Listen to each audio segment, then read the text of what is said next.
Mis queridos amigos, ¿cómo están? Una vez más, estamos en compañía de un gran amigo y doctor, el doctor Cristian Salinas Ocampo, hepatopancreatobiliar, especialista, lo dije bien. El día de hoy tenemos un tema muy importante, que la mayoría de la población estamos padeciendo de este tema de salud. Y pues bueno, vamos a estar resolviendo algunas de las dudas más comunes y buscando indagar un poquito más allá del tema con mi gran amigo nuevamente. Gracias. Pablo, muchas gracias por la invitación. Tú sabes que siempre vamos a hacer un placer apoyarte en todo. Siempre es un gustazo, amigo. Muchas gracias, Pablo. Bueno, pues mi amigo, como platicábamos hace un rato, sí, pues hoy venimos a ver un tema muy común para ti. Efectivamente. Lo que son las hernias, ¿no? Claro. Platícanos un poquito, ¿qué son las hernias?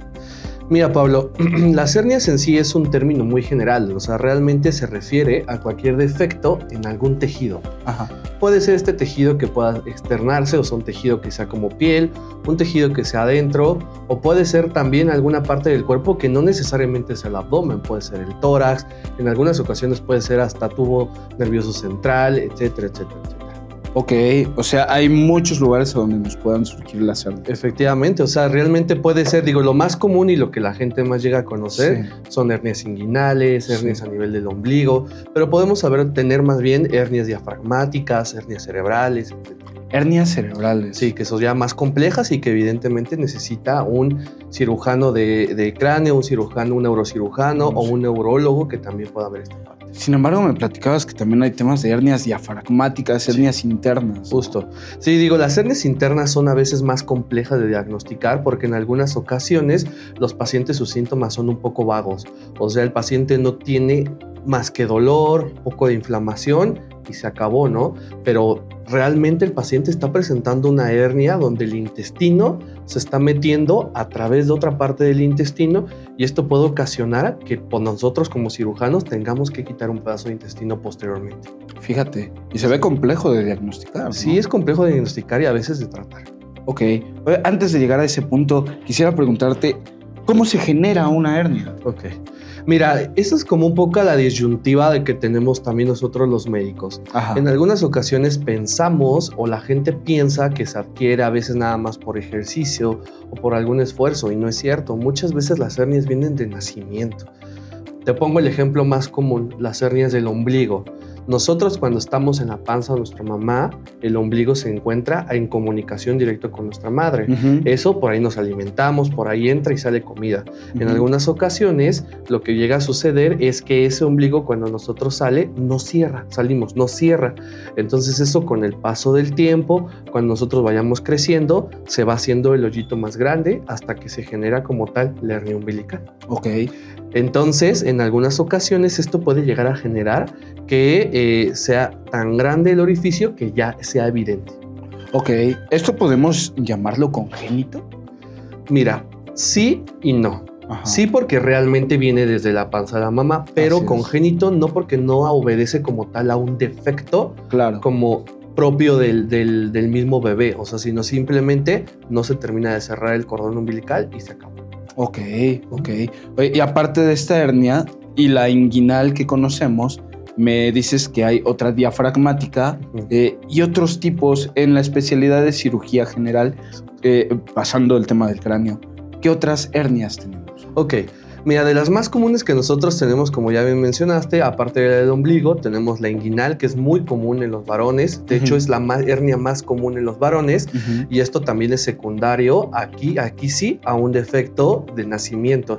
Y esto puede llegar a ser, por ejemplo, cuando nosotros estamos igual, somos fetos, estamos nosotros bebés, en el caso de los varones, los testículos o los órganos se encuentran dentro de la cavidad abdominal. Entonces, cuando nos diferenciamos hacia varones, los testículos bajan a través del conducto inguinal y esto genera que ese conducto sea un poco más sensible o más frágil, pues. Entonces, esto puede llegar a generar que en algunas ocasiones, con el mínimo esfuerzo, al paciente que es joven, porque luego son pacientes jóvenes de 16 años, 18 años, que están jugando fútbol o que están haciendo alguna actividad física, claro, y ahí le sale la hernia.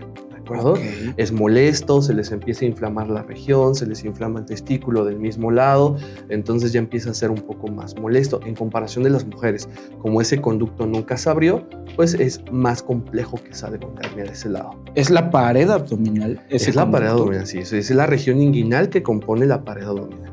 Ok. Oye, y regularmente este tipo de hernias, aparte de este tema de la diferenciación de género, bueno, yo quisiera expresarlo mejor, del cómo descienden los testículos, ¿no? También implica el ejercicio, implica la fuerza abdominal que una persona tiene. O sea, si yo estoy más acostumbrado a tener ejercicio, a ser más fuerte de mi pared abdominal, es menos riesgo tener una hernia. Sí, totalmente. Si mientras tú fortalezcas más tus músculos con actividad física y los músculos tengan una mayor tonicidad, eso va a generar que impida la realización o que se puedan realizar hernias.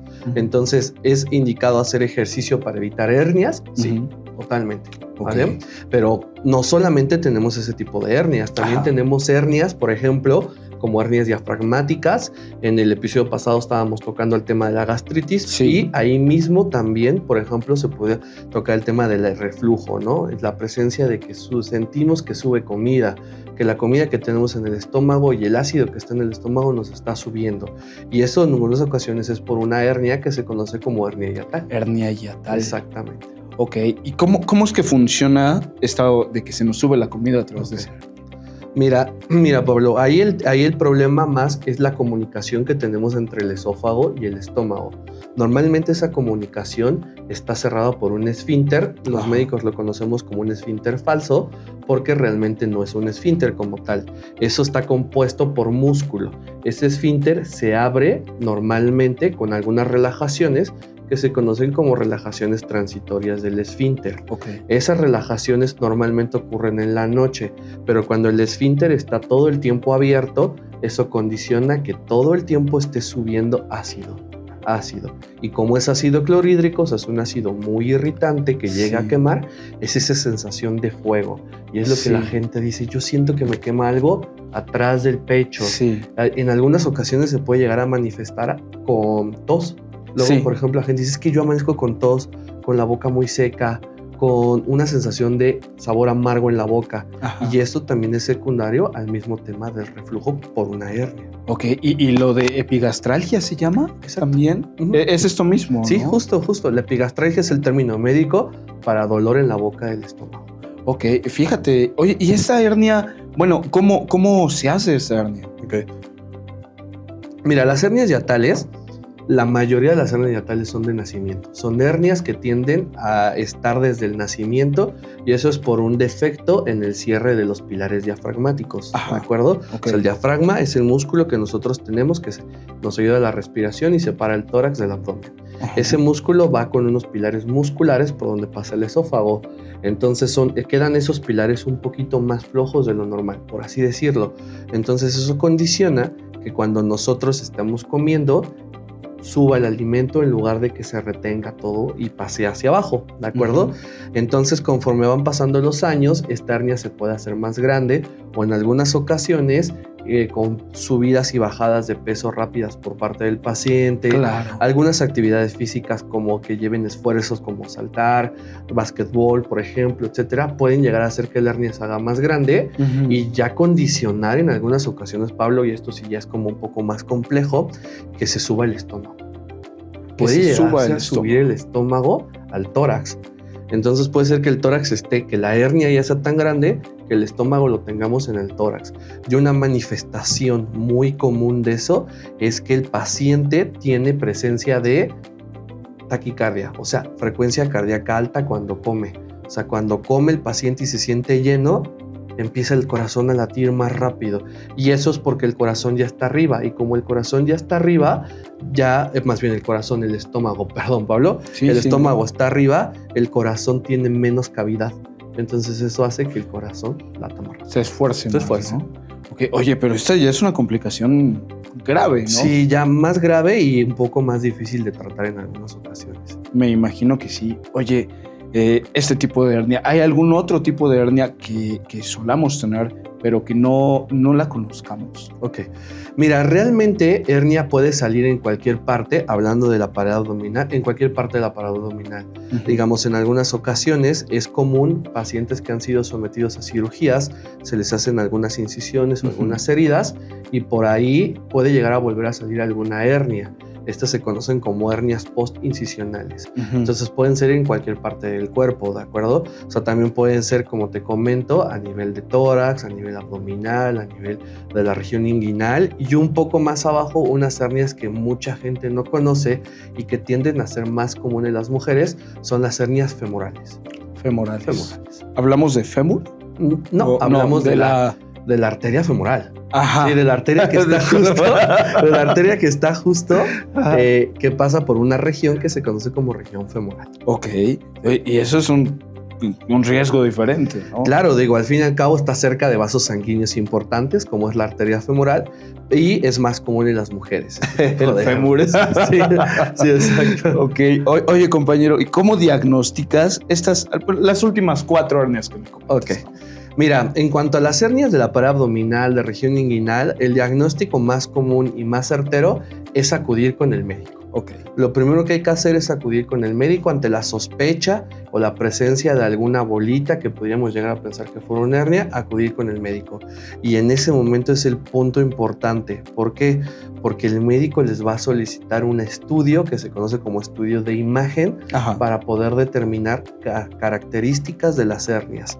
Okay. Por ejemplo, en dado caso que sea una hernia inguinal, lo que se va a solicitar es un ultrasonido de región inguinal, con la finalidad de que nosotros podamos ver qué características tiene la hernia y qué contenido tiene la hernia, Pablo, porque en algunas ocasiones lo que contiene la hernia puede llegar a ser intestino y eso puede llegar a verse comprometido. ¿Qué riesgo tiene esto del intestino? Mira, la verdad, lo que puede llegar a suceder es que pasa el intestino a través de ese defecto y eso puede llegar a ocasionar que en algún momento el intestino se quede atrapado, se encierra el intestino, se queda sin irrigación sanguínea, no le llega nada de sangre y se muere. Y nosotros como cirujanos lo que tenemos que hacer es quitar el intestino de ahí y quitar intestino. ¿Y es a donde vamos a una colostomía? Puede llegar a ser colostomía si la cavidad ya está contaminada, pero en dado caso que no esté contaminada, que solamente veamos que el intestino ya no sirve, se corta y se vuelve a pegar en la misma cirugía. Ok. Estas hernias de pared abdominal y de ingle las diagnosticamos con el ultrasonido. Con ultrasonidos. Ahora, la hernia diafragmática, para nuestro público, digo, ¿cómo podemos identificar nuestro diafragma? Ok, mira, lo más común para identificar una hernia diafragmática o una hernia hiatal es una endoscopia. Lo que platicábamos justamente el episodio previo, donde se tenía que hacer un estudio donde se insertaba por la boquita una cámara, se ve el estómago, se ve el esófago y por ahí nosotros podemos identificar el grado de hernia que tiene nuestro paciente. Esto es una maravilla. Es una maravilla, la verdad es que no solamente nos arroja cuestiones diagnósticas, sino también cuestiones terapéuticas en algunas ocasiones. Terapéuticas. Sí, por ejemplo, si hay presencias de sangrados o de úlceras, se puede tratar. Ok, entonces hablamos de estudios para diagnóstico, ultrasonidos, endoscopías. Exacto. ¿Hay algún otro estudio que pueda unirse a esto? Sí, claro, mira, siempre está el estudio de tomografía. La tomografía es un estudio de imagen muy completo que también en algunas ocasiones nos puede orientar a un diagnóstico un poco más certero, ¿de acuerdo? ¿A qué me refiero con un poco más certero? Porque no siempre es necesaria una tomografía. En algunas ocasiones con el ultrasonido es suficiente, sin embargo, cuando el paciente ya tiene presencia o nosotros como médicos tenemos duda del diagnóstico, tenemos que tomar una tomografía. Una tomografía simple de la región donde nosotros pensemos que esté la hernia, se toma, se evidencia la hernia y se opera. Y en dado caso que no se tenga algún estudio de imagen a la mano, pues el cirujano determina si solamente con la clínica, o sea, con la misma exploración del médico, puede llegar a hacer la cirugía. Ok, por eso siempre es importante, antes de querer hacerse un estudio por propia cuenta, pues visitarlos, ¿no? Definitivamente. También porque, bueno, me ha pasado en cuestión de pacientes que luego se confunde con hasta lipomas, ¿no? Sí. Sí, justamente lo que sucede es que realmente todas las hernias casi siempre van acompañadas de un lipoma preherniario. Pues eso quiere decir que va acompañada de cierta grasa. Pero sí, mucha gente, por ejemplo, puede llegar a decir, es que yo tengo una hernia, doctor, me está molestando la hernia, la palpa el médico y no, realmente es un lipoma, exactamente. Es un lipoma. Y para que nosotros tengamos la certeza de que realmente eso es un lipoma, pues hacemos también el ultrasonido. También hay maniobras que hacen, ¿no? Para poder determinar. Exactamente, digo, hay ciertos signos que nosotros llegamos a identificar para ver que realmente es una hernia. Para terminar con esta parte de los estudios de diagnóstico, he escuchado de estudios de manometría y pHmetría. Esto tiene que ver con la hernia hiatal, más que nada, ¿no? ¿Y cuál es la función de estos estudios que me han preguntado bastante? Ok, mira, la cuestión de la pHmetría y manometría va de la mano con saber qué tipo de alteración tiene nuestro paciente aparte de una hernia hiatal. Estos son dos estudios. Lo dividimos como tal en pHmetría y manometría. La pHmetría es un estudio que se realiza colocando un catéter que se deja 24 horas abocado a este esfínter que te comentaba, con la finalidad de ver cuánto tiempo el paciente se encuentra expuesto al ácido. Al ácido. El esófago se encuentra expuesto al ácido, exactamente. Ok. Esto no debe de superar más del 6% del tiempo total que está colocado el catéter o con un índice que se tiene, que ya viene muy establecido. En dado caso que esto se supere, se considera que es un reflujo patológico. O sea, hay presencia de subida de ácido de manera patológica. En algunas ocasiones, Pablo, y esto es importante que se sepa, no hay síntomas, ¿de acuerdo? Luego mucha gente ya está tan acostumbrada a la presencia de reflujo que ya no hay síntomas, ¿de acuerdo? O sea, eso es como muy importante. Y el estudio de manometría nos habla para ver si hay presencia de alteraciones motoras en el esófago, si hay presencia de peristalsis aumentada, que la peristalsis es ese movimiento que hace el esófago para que baje la comida, peristalsis aumentada, disminuidas, o que el esófago realmente ya no tiene una adecuada función, porque en dado caso que el esófago tenga alguna alteración motora, como por ejemplo acalasia, que es una enfermedad donde se cierra el esófago en la parte inferior y ya no nos deja comer, lo que podemos llegar a hacer, si nosotros hacemos una cirugía para corregir esta hernia, lo que podemos llegar a hacer es complicar esta parte. Entonces tendremos que hacer otro tipo de cirugía que ayuda a aliviar esa tensión que tiene el esófago y a su vez ayuda a corregir los síntomas. Nuevamente llegamos a que el punto de automedicarse con antiácidos puede complicar el determinar que podamos tener este problema. Claro, totalmente. Digo, al fin y al cabo, lo primero que hace la gente cuando tiene reflujo, principalmente aquí en México, yo lo he visto muchísimo, es un omeprazol. Un omeprazol, un medicamento pantoprazol o algún medicamento, hasta pastillitas que sean de bicarbonato, ¿no? Exacto, el Riopam, todos esos medicamentos que son, digo, al fin y al cabo son de venta libre en las farmacias y la gente los tiende a comprar y a empezarlos a tomar. Sí, digo, está bien porque si me voy a cenar unos tacos con picante y mucho limón y yo no acostumbro, pues seguro me va a afectar, ¿no? Sí. Pero pues también ya, si lo quieres agarrar como del diario, ya voy a comer, pues ya es cuando un signo de la... Exacto, digo, mucha gente tiene también como ese error. Por ejemplo, dice, es que yo, por ejemplo, como muchos irritantes o de plano como mucha grasa y tengo síntomas. Pues es normal, o sea, te pasaría a ti y a cualquier persona normal, sana, que llegue a comer mucha grasa, ¿no? Sí. O sea, lo que se tiene que hacer en ese caso es disminuir los alimentos y hacer y corregir hábitos higiénico-dietéticos. ¿A qué me refiero? O sea, cenar, por ejemplo, y esperar 2 o 3 horas para poder descansar. Eso es muy importante. Luego la gente cena y dice, no, ya me dio sueño. Voy, me acuesto a los 10 minutos y la gente todavía amanece llena. Claro. O sea, literalmente, o sea, no hubo una digestión adecuada en la noche y esto es secundario a que el paciente no realiza adecuados hábitos higiénico-dietéticos. Ok. ¿No? Vamos a regresar al punto de la hernia. Sí. Y háblame del tratamiento, amigo. Háblame de cómo se trata una hernia. Mira, el tratamiento de la hernia, y eso que sí quede muy claro, Pablo, es que es quirúrgico. Todas las hernias se deben de tratar de manera quirúrgica. No existe una manera de tratarlas que no sea por medio de cirugía. esto me encanta, perdón que te interrumpa, amigo, porque he escuchado, me ha tocado ir, pues a mí me gusta salir al tianguis, salir a comprar, ¿no? Okay. Y el medicamento mágico que te cierra la hernia, cabrón. Y yo lo veo y digo, wow, hombre, ¿no? O sea, Sí. ¿qué puede hacer esto para cerrar tu pared abdominal o para cerrar el problema que tienes interno, ¿no? Pero entonces, ¿cuáles son estos procesos, no? Okay. De las cirugías. Ok, mira, realmente, como tú bien lo mencionas, estos remedios pues evidentemente no funcionan.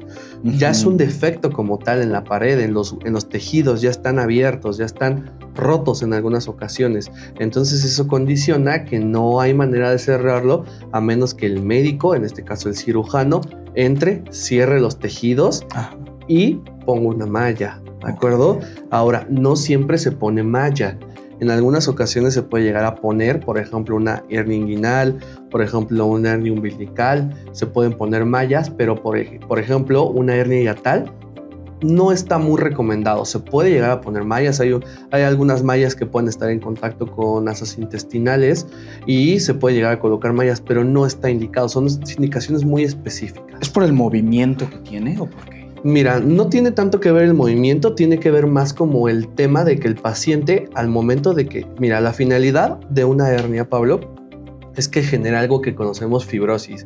O sea, en sí la malla no te protege, o sea, la malla no protege de que ya no vaya a salir como tal una hernia nuevamente, sino lo que hace la malla al momento de que se coloca genera una fibrosis en esa zona donde está, o sea, una cicatrización, un tejido muy grueso, y ese tejido cicatrizante y ese tejido grueso es el que impide que vuelva a salir una hernia nuevamente.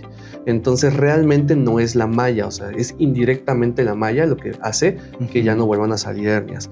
Entonces imagínate, si yo estoy operando una hernia hiatal, que es cerrar literalmente los pilares diafragmáticos que comentábamos, y aparte de eso yo le pongo una malla que genera fibrosis, el orificio por donde pasa el esófago se va a cerrar y eso va a generar que nuestro paciente cuando coma va a sentir que se le atora la comida. Claro.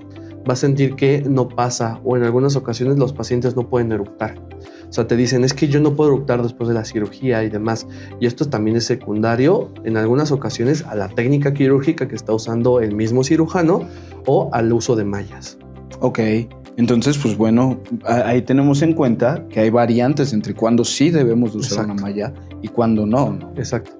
Totalmente, digo, en algunas ocasiones es más común, por ejemplo en las regiones inguinales, hace muchísimos años no se usaban mallas porque no existían mallas y nosotros tenemos técnicas todavía descritas donde se usan suturas, ¿de acuerdo? O sea, se usan suturas para poder cerrar las hernias, pero el grado de recidiva, que esto es que vuelvan a salir, era muy alto, podía llegar hasta el 30, el 40%. O sea, imagínate que tú vas a operarte de una hernia, te sometes a un procedimiento quirúrgico con el riesgo de lo que implica un procedimiento quirúrgico, que es anestesia, etcétera, etcétera, etcétera, hasta el 30% de que te va a volver a salir. Dices, pues, o al 40%, dices, no, pues igual y no me someto a ningún procedimiento. Me pongo aquí el dedo y sigo. Exacto. O me pongo una faja, ¿no? Que es lo que muchos pacientes hacen a veces. Se llegan a poner fajas y eso es lo que hace que les sostiene, digo entre comillas, les sostiene, porque la hernia sigue ahí, ¿de acuerdo? El defecto sigue ahí.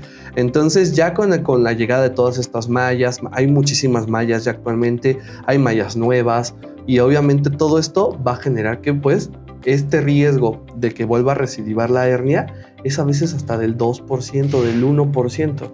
O sea, la ventaja de operarse es muchísimo mayor. Muchísimo.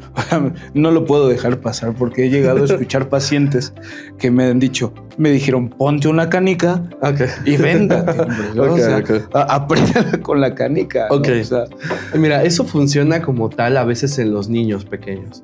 Los niños pequeños que tienen hernias umbilicales llegan a veces a tratarlos algunos médicos con alguna canica o alguna bolita que sea del ombligo, se venda.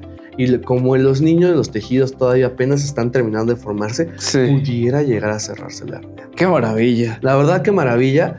Evitas una cirugía en un niño, que una cirugía en un niño es mucho más riesgosa que en un adulto. Pesada. Pues por el tamaño de un niño, el peso de un niño. Y pues obviamente es muy traumático para él y para los padres, imagínate, ¿no? Sí. Entonces, sí, se puede llegar a hacer una cura de una hernia así, se puede. Santo cielo, quiero volver a ser niño. Ya sé, y no tener hernias. Y no tener hernias.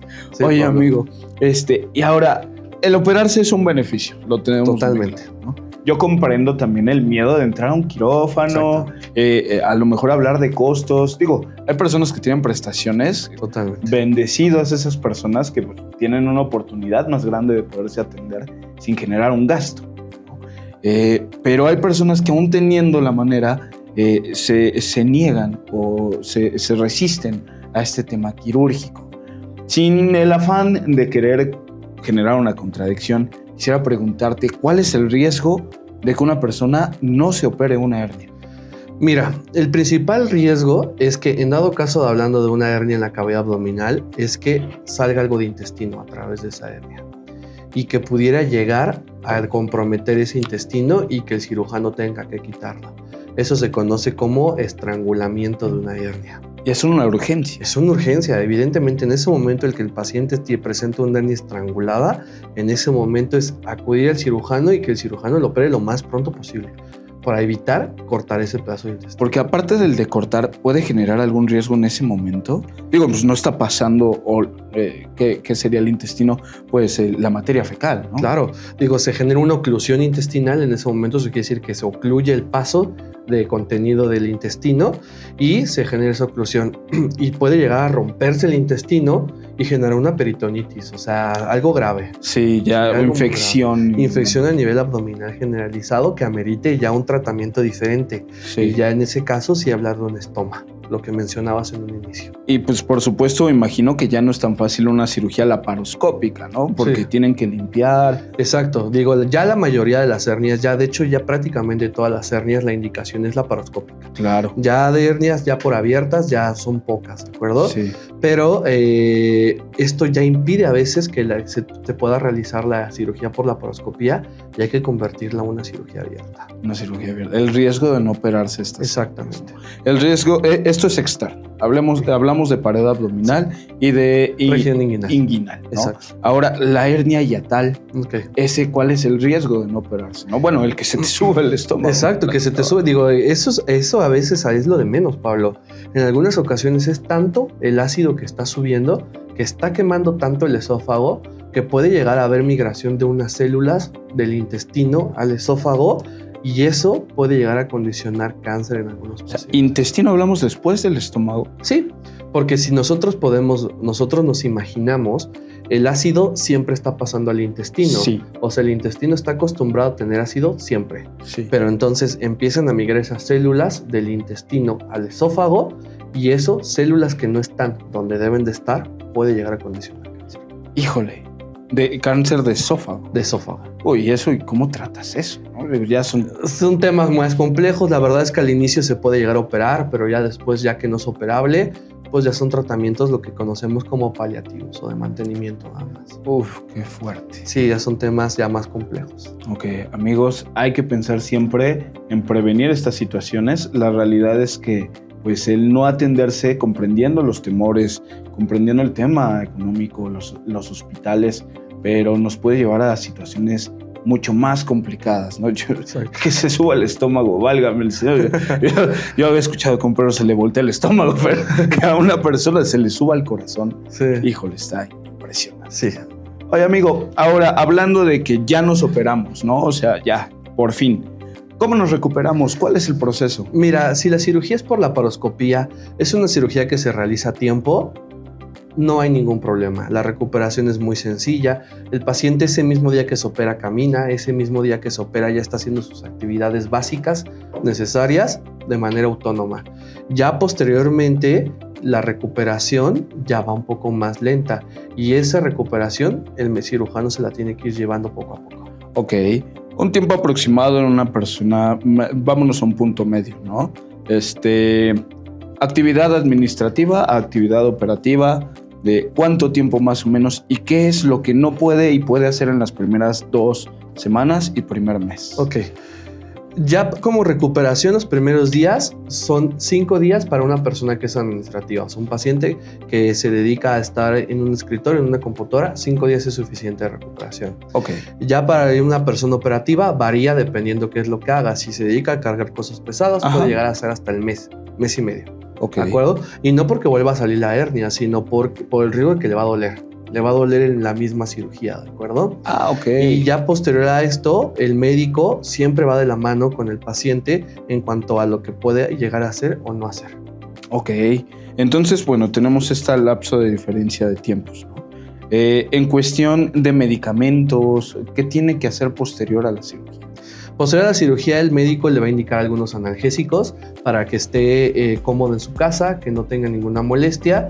Y si se llegó a colocar malla, siempre está en la indicación de algún antibiótico para evitar algún riesgo de infección. Pero realmente son analgésicos de uso común y el paciente como que puede acceder a él todo el tiempo. Ok, y va a ser de 1, 2 a 3 consultas, me imagino. 1, 2 o 3 consultas, lo que requiere el paciente posterior a su procedimiento. Ok, amigo. Pues... caray, hoy aprendí más de las hernias que en 5 años de trabajo. Amigo, siempre es un gusto, de verdad. Igualmente, gracias, amigo, muchas gracias. Compartirlo con todos nosotros y con todo nuestro público. De verdad es un honor poder llegar hasta todos ustedes, tener una persona tan estudiada, doctor Cristian Salinas Ocampo, médico cirujano general y hepatopancreatobiliar. Ya está, lo tenemos. Bueno, mis queridos amigos, por favor síganos en nuestras redes sociales, compartan este video con sus familiares y amigos, ayúdenos a llegar más lejos. Estamos para apoyarnos. Un fuerte abrazo. Muchas gracias. Gracias, amigo. Gracias.